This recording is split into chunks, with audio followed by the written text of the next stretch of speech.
Abdullah ibn Umar said, the Prophet ﷺ approached us. He's about to say something so important that he just remembered. He said, Ya ma'ashar al-muhajirin, O noble muhajirun, O migrants. He's talking to Abu Bakr, Umar, Uthman, Ali. These were the ones who migrated from Mecca to Medina. Because this was at the masjid of Rasulullah ﷺ. He said, O noble men of muhajirin, there are 5 bad things that are going to happen, that are going to befall my ummah towards the end of time.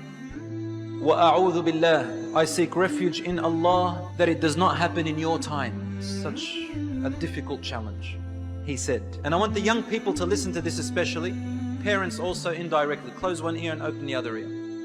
He said, number 1, when sexual obscenity becomes a widespread norm in my ummah, and it will never happen except if they start committing it publicly and publicizing it openly, meaning they feel proud about talking about it. They feel good talking about it. They don't have to do it, but they talk about it, they publicize it. Rasulullah ﷺ said they make i'lan for it, they make an advertising for it. Do you know what that means? It means that when you're at school, for example at high school, and you hear your friend talking about going out with a boyfriend, or a boy saying, I've been out with this many girls, they're actually lying to you. It's not true. And then you go and do it because you think everybody else is doing it. Immense studies have come up today telling us, research about high school students, young people, why do they commit zina? They say because they think everyone else does but they don't, and everybody loves to publicize themselves that way. And zina is not publicized just by merely saying, I go out with this person or that person. Today on social media it's publicized in an indirect way. How? The way girls and boys pose on the internet to other people. That type of posing is a sexual posing, my brothers and sisters in Islam. The way they do it with their mouth and with their eyes and with their faces. Rasulullah ﷺ told us they publicize zina. You know that round mouth thing? What do they call it? Duck face. This thing was taken from the baboon kingdom. Did you know that? You study zoology, I'll tell you, it's from the baboon kingdom. Because the baboon have a big red side. And I'm not saying that, you know, it's lipstick or degrading anybody. No. I'm saying they display it in order to call the mate. Now we're displaying it, boys and girls. I'm not talking about females only, I'm talking about men as well. I'm not being sexist here. I'm saying the publicizing of sexual material and sexual images. Sorry if I said that word too many times. Because we live, and I'm going to say it one more time, in a hypersexualized society. Rasulullah ﷺ told us this is what's going to happen, and this is the most widespread thing right now. Most widespread thing right now. People are going to die with this.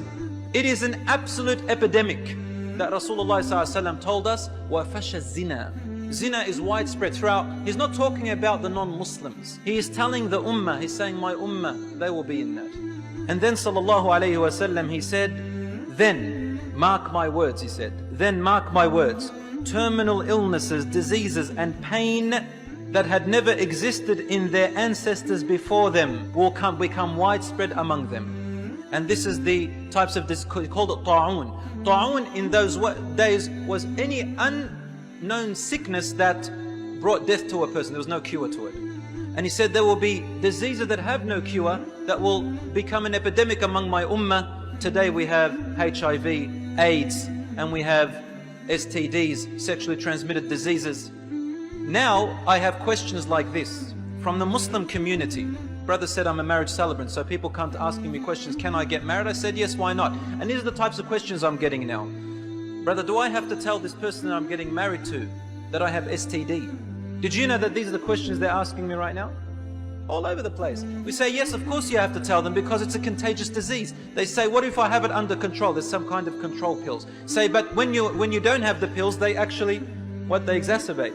And then if they're pregnant, they have a child, the child gets that STD as well automatically. Did you know that? Among the Muslim ummah. You know why? Because people, what they say is, Muslims, they say, I'm not committing zina. But they do everything else. And look what happens, as Rasulullah ﷺ told us. The second thing he said, they will cheat in their business and trade as a livelihood. And that's when drought will come upon them, meaning poverty, dictating rulers and oppressive rulers upon them. This is happening among the ummah. They live upon cheating, lying and betraying. I'll give you an example. A Muslim wants to buy a car from another Muslim. One Muslim says, Wallahi, it cost me this much. The other Muslim believes him because he said, Wallahi. So then the other Muslim wants to blackmail him. How does he blackmail him? By using verses of the Quran, a hadith.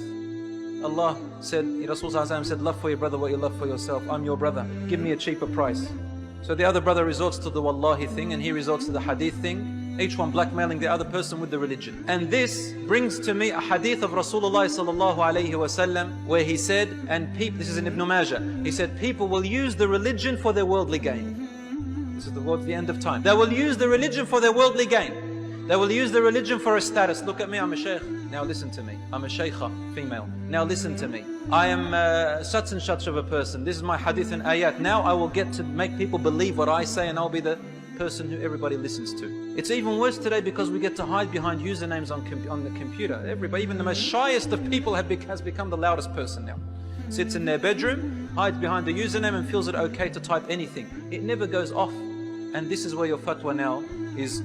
People kind of believe some things when they get written. I don't know why. This is the world we live in, using the deen for worldly gain. Number 3, he said, they will stop their zakat. People, how many people even know the rules in Islam of zakat? What are the rulings of zakat? How do you give zakat? For what do you give zakat?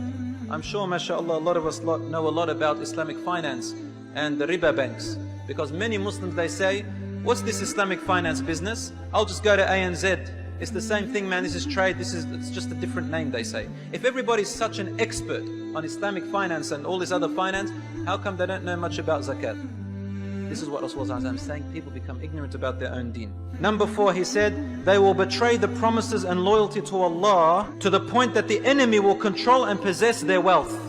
Now, millions and billions of dollars are given away to the non-Muslims to deal with it in our own countries and control us.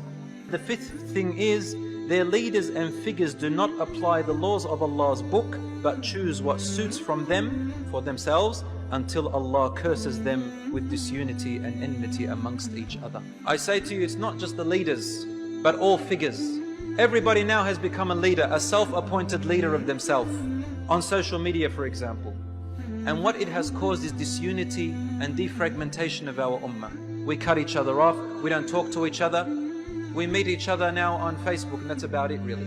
People don't meet anyone anymore. People don't say salams except to people who they know. Otherwise, it's a very individualistic society. We live in a society where it's about you and only you, myself and me.